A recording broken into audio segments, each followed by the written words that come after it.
שלום לכם תלמידי כיתה ז' 5, אני רוצה לסכם את השיעור של היום, 14 באוקטובר, יום ראשון. המשכנו לדבר היום על משתנים ועל ביטויים, כמו שאתם יכולים לראות, למשל בדוגמה הזאת שבה דנו בכיתה, שבה החוקיות היא x ו-x מינוס 2, מה שאומר שהירידה בלוח הזה היא ב-2 בכל קובייה, זאת אומרת שאם יש לי כאן 100, אז כאן יהיה 98, 96, 94, 92 וכו'.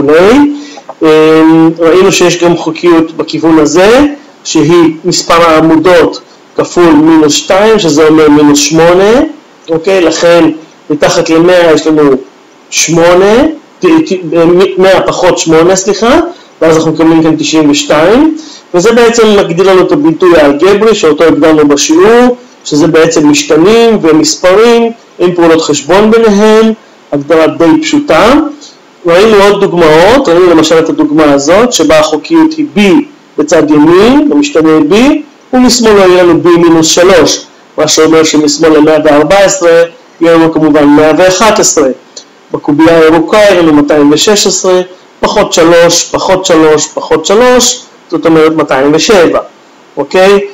דיברנו על החוקיות מסוג נוסף, ראינו שבלוח הזה יש לנו חוקיות שמתאימה מספר 3 של x פחות 12, x פחות 12, זה משהו שנכון בכל מקום בלוח, וגם חוקיות מספר 4 נכונה, a פחות 15, a פחות 15, לגבי כל זוג מספרים שנמצאים זה מעל זה.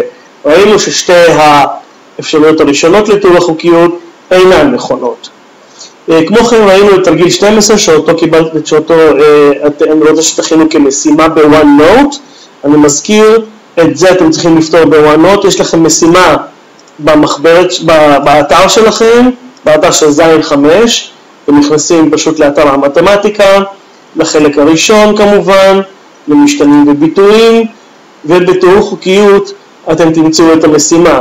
זאת המשימה, המשימה היא לבנות את הלוח, את 4 הלוחות של תרגיל 12, אוקיי?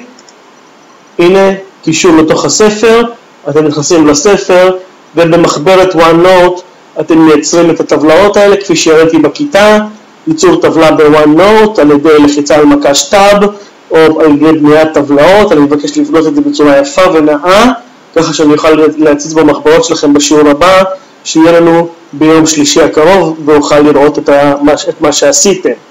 אוקיי? אני מקווה שהמשימה ברורה, ושכולכם תצליחו להגיש אותה בצורה מסודרת ביום שלישי הקרוב. אין צורך לשלוח את המשימה, אני אסתכל במחשבים שלכם בכיתה ביום שלישי לבדוק את המשימה הזאת. שיהיה לכם המשך יום נעים ולהתראות.